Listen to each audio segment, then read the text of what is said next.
Okay, let's see here. So, good morning, everyone. Minasan ohayou gozaimasu. I want to begin by reading a passage from, this is from the Nirvana Sutra, but this was something that was very important to Shinran, so I want to begin with these words. Please join me in Gassho. Suppose there are parents with 7 children. When there is sickness among the 7 children, among the father and mother, although the father and mother are concerned equally with all of them, nevertheless their hearts lean wholly toward the sick child. It is like this with the Tathagata. It is not that there is no equality among all sentient beings, but his heart leans wholly toward the person who has committed evil. Namandavats, namandavats, namandavats, namandavats.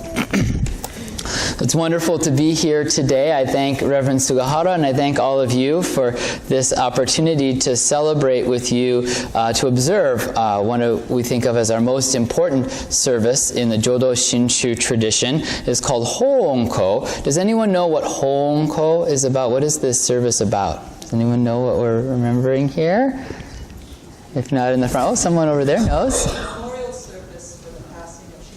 The memorial service for the passing of Shinran Shonin. Okay, so Shinran Shonin is someone who's very important in our Jodo Shinshu tradition. Do you see Shinran Shonin anywhere here in the temple? Can you point to him? Can anybody point to Shinran Shonin?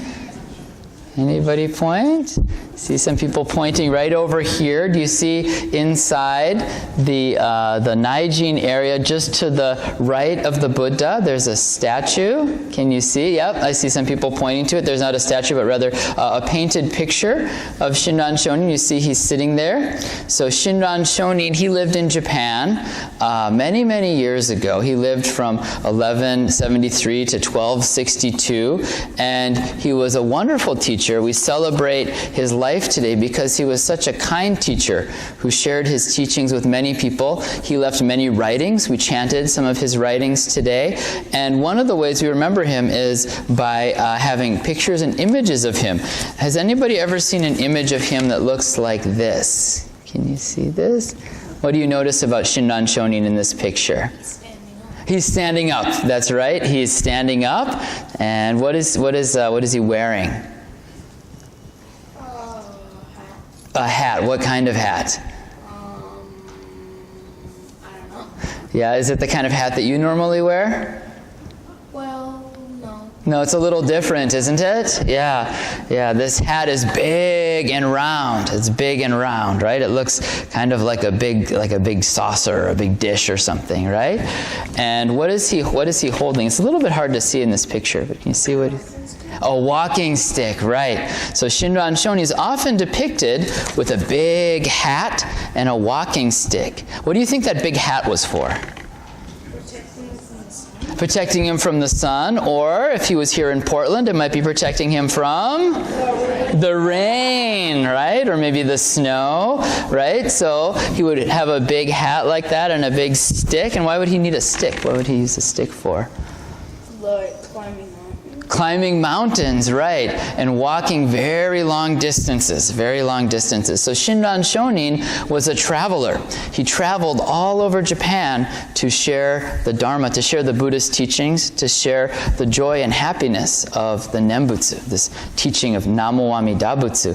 And Shinran Shonin was very interesting because he didn't just travel by himself, but he also traveled with his family. He took family trips.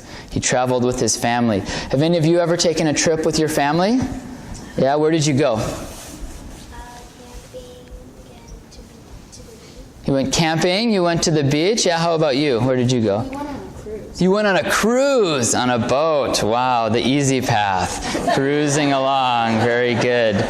Very good. Shinran Shonin often traveled by foot, right? He traveled by foot with his whole family. Has anybody here ever been on a car trip with your family? Oh, yeah. Yes, you've been on car trips? Yeah, how was that? So boring. So boring, right? So boring. Yeah. How do you think it was for your parents? I don't know. You don't know? You got mad at us. He got mad at you a few times. It's difficult to maintain a heart peaceful and kind, just like the compassionate Buddha, right? When you're traveling with your family, right? It can be fun for kids to take trips. Sometimes for parents, it can be very stressful to travel with children. We have 3 children at my house. We have an 8-year-old, we have a 6-year-old, and we have somebody who just turned 1. Are you 6? Are you 8? You're 6? Okay. And you're 8? Oh, wow. Just like us. Yeah. Do you have a 1-year-old at your house too? No. we have somebody who just turned 1. So this last year has been very interesting at our house because we've taken some trips. We've taken some trips by car. Even when we don't go very far, we went about an hour away from our house, and we spent a nice day someplace, and we got in the car, and we were really hoping that the baby would fall asleep in the car. Have you ever had that wish that the baby will sleep in the car? Does that happen? Not always, right? This didn't happen this day with our son. He started crying, and we were getting in the car, and we were driving. If those of you are familiar with the Bay Area, we started driving in Oakland, and then we were driving down through, got on the bridge, on the San Francisco Bay Bridge, crying, screaming, through the bridge, into San Francisco, screaming, crying. And finally, when we were about 5 minutes away from home, the baby fell asleep, right? Just when we got home, yeah? And it was very interesting because our car, we have a minivan. There are 5 of us now, so we have a minivan. Does anybody here have a minivan at home? It's a kind of a convenient sort of vehicle to have. And our minivan, it has 2 seats in the front, 2 seats in the middle, and then 1 kind of big seat in the back, if you've ever been in a minivan like that. And there's 1 seat, there's a little kind of narrow seat that's about maybe 8 inches wide, and you can kind of wedge it between those 2 middle seats. And we never use that seat. Do you know why? Does it sound comfortable? Well, it is comfortable in our car. It is? Yeah, you've got a very nice car then. Ours is the middle seat there is not very comfortable. But my wife, when we got home, she said something very interesting. The first thing she said was, その間のシートをつけてください. Put that middle seat into the car. She said, それに座りたくてたまらなかったです. Because she was sitting as the base, she says, I wanted to sit so badly in this middle seat that I couldn't stand it. Because she was sitting in the much more comfortable, larger seat, but the whole time we were driving, it was very difficult for her to reach over and comfort the baby because there was so much space away between her and the baby. So she said that she wanted to sit in that very uncomfortable middle seat. And for the next few months, she would always sit in that very uncomfortable middle seat. And it was interesting because for her, when we were riding in the car with the baby, that went from being the most uncomfortable seat to the most comfortable seat, because it was the one that would bring her the closest to her child, right? And so our minds change, the minds of parents change from our normal way of thinking, where we think about what's most comfortable for me is what sort of benefits me the most comfortable, big, comfortable seat. But when we're a parent, we have this love and concern for our children, and what normally would be very uncomfortable becomes comfortable. Our whole way of thinking, our whole world kind of turns upside down. And so this different, special way of thinking, Shinran Shonin describes this as the heart of the Buddha. He calls Amida Buddha, calls the Buddha Oya-sama. And he uses these words that I shared in my Dharma talk. He talks about parents with 7 children. When one of those children is sick, the parents still love all the children equally, but they're particularly concerned about that one who is sick, that one who's having a hard time. So when we were riding in that car across the San Francisco Bay Bridge, we have 3 kids, but it was the one who was crying, the one who was concerned, that received our attention, right? Now the Buddha looks at all of the people in the world, and he sees that there are people who have a lot of difficulty, who have a lot of frustration, who have a lot of, maybe they get mad, maybe they get greedy, maybe they get angry. And the Buddha is most concerned with those people. The Buddha's teachings are specifically to help people who are having a hard time, like that parent who reaches out to the children who are struggling. That's the heart of the Buddha. And it's very difficult for me to find that heart of the Buddha just for myself, right? But when I encounter this Dharma, this Nembutsu teaching, then my heart becomes a little broader.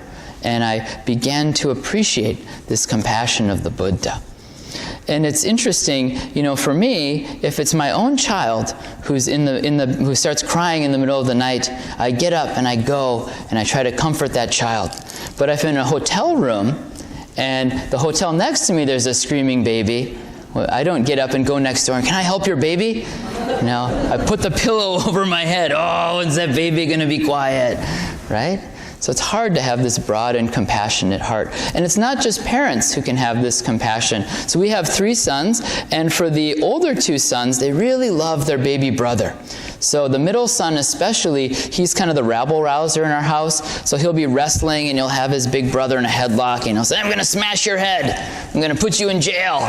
Right? And then all of a sudden the baby starts crying, wah, wah, wah. And he'll drop his older brother, and he'll run to the baby, and he'll say, Dotta no, Dotta na. He's like, what's wrong? What's wrong? What's wrong? He'll try to comfort him. And he'll do inai inai ba. You know what inai ba is? Inai inai ba. Except he does it in rapid fire, right in his face. Inai inai ba, inai inai ba, inai inai ba. And he gets about half an inch from his face. He's like, and I'm thinking, wow, it's too much. But the baby laughs. He thinks it's hilarious and funny. And so we were riding in the car, and as the baby was crying on a recent trip, now the middle brother wants to sit in the middle seat so that he can be the one to comfort the baby. And we're riding in the car, and starts doing his inai inai ba rapid fire, and the baby starts laughing. And the older brother says, that looks like fun. He reaches over the middle brother, and you know what the middle brother does? Says, stop it, stop it. Starts pushing him and shoving him, right? So our hearts can change like that, right? One moment, kind and compassionate. The next one, oh, so angry. Right?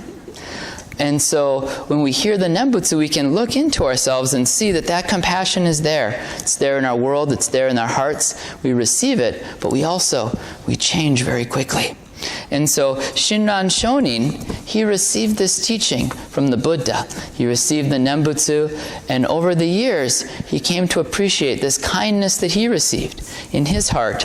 And so he wished to share this with people all over the world, and so he traveled like this with his hat and his walking stick. So if you ever see a picture like this of Shinran Shonin, or you're here and you see him sitting up here in the Naijin, you can think about this teaching. Think about how you might show some kindness to your brothers and sisters, how you might show some kindness to other people, but most importantly, think about the kindness that you receive from your parents, how patient and kind they are with you, or not even just your parents. It could be your teachers, it could be a friend. There are so many people that share kindness with us.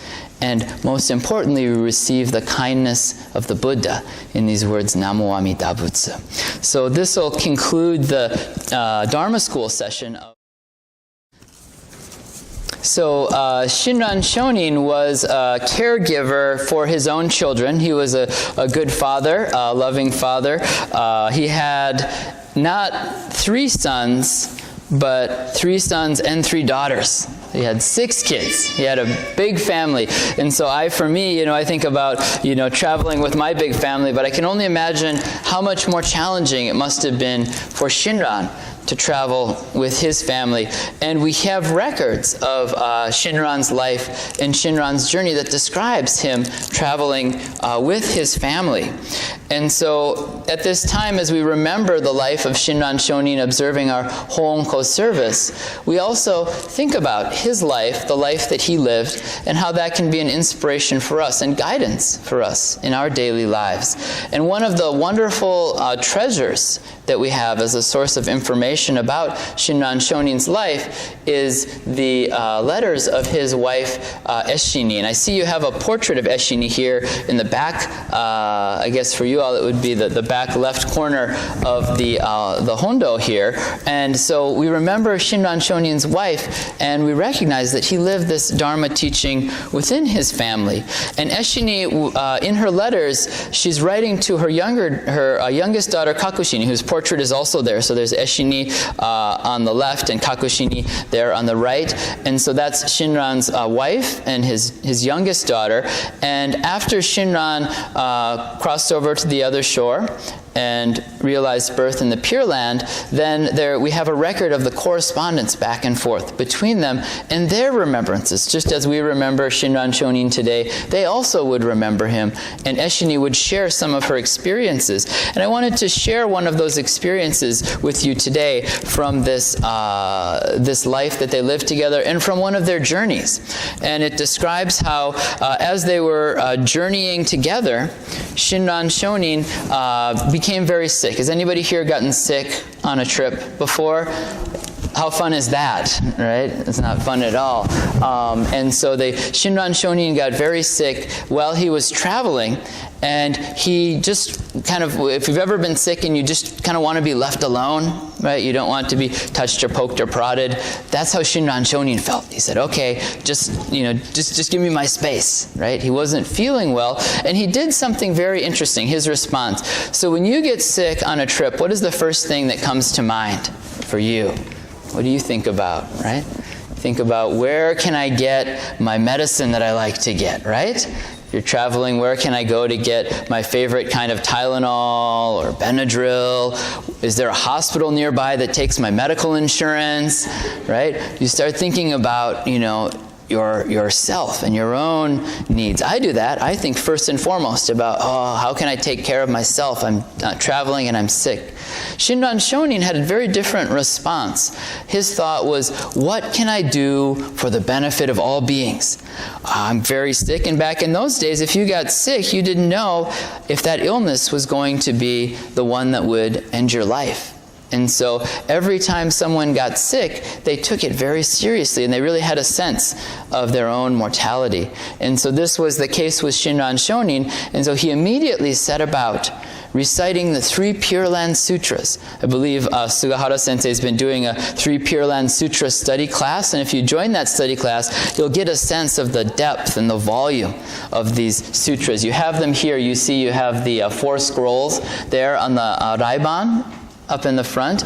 And so he recited all of those. He knew them by heart, and he was reciting them from memory repeatedly. He said that he recited them so much that whether his eyes were open and closed, he could see every single character. And he was doing this for the benefit of all beings.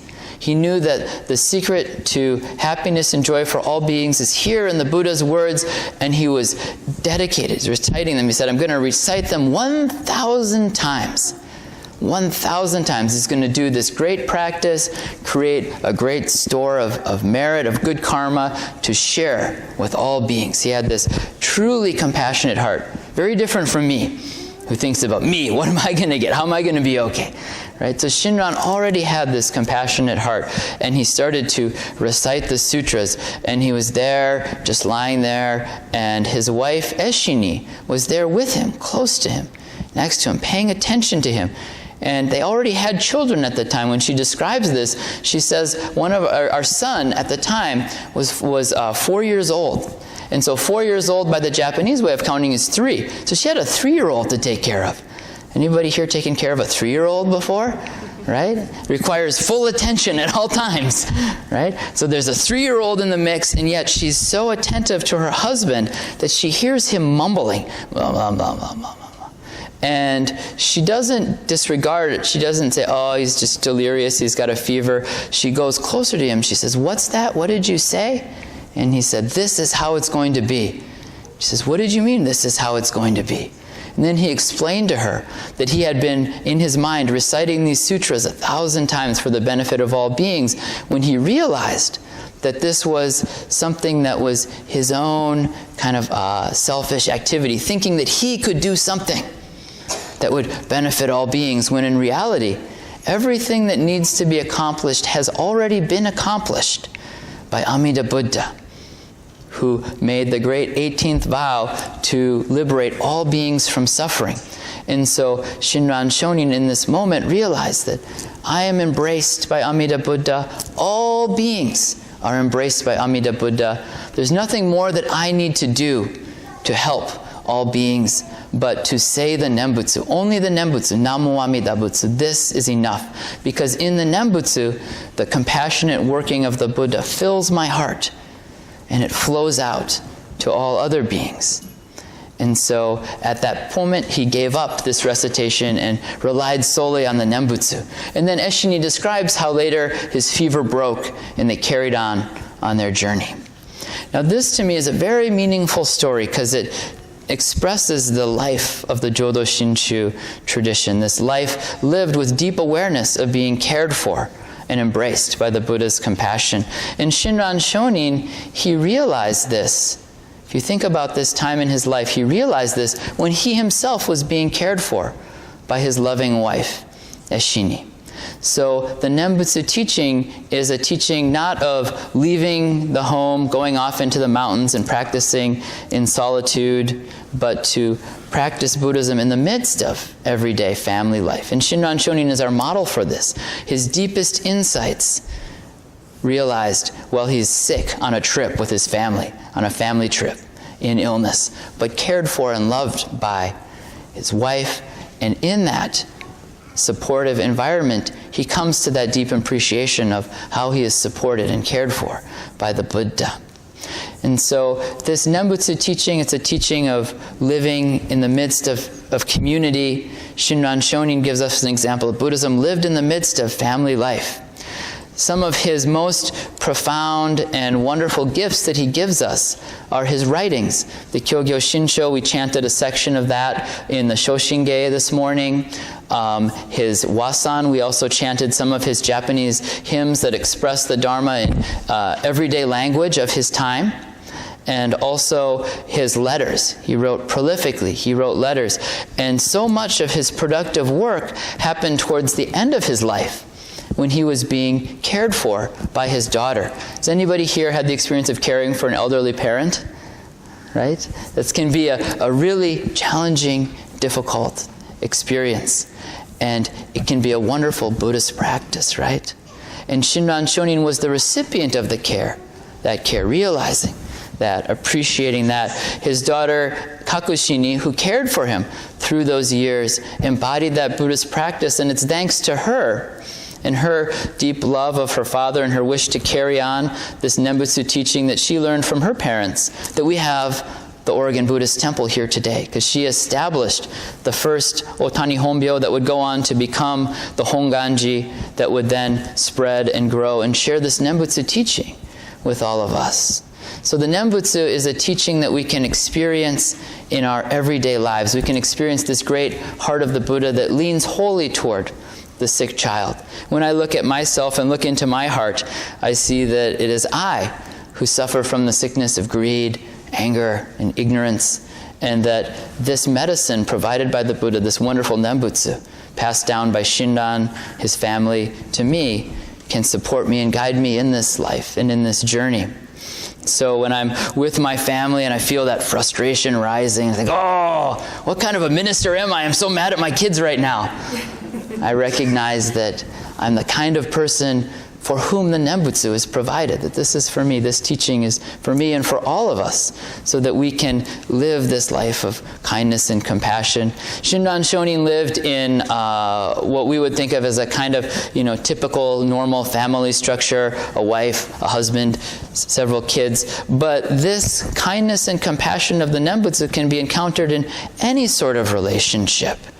Can be encountered between two men and two women who love each other, between people who have a more expanded understanding of their gender identity, their life, their relationships, between two friends, between student and teacher, between sports coach and athlete. This kindness and compassion can be there in many different aspects of our lives. And so we say that the working of the Nembutsu is vast and immeasurable and boundless in our lives. So as we observe this Ho-Onko service, I encourage you to reflect moment to moment throughout the day and think about who are the people that are caring for you, sustaining you and guiding you in your life. Where is it that you are truly heard and listened to in the way that Shinran was heard and listened to by Kakushini, in the way that Shinran Shonin heard the compassionate call of Amida Buddha in the Nembutsu.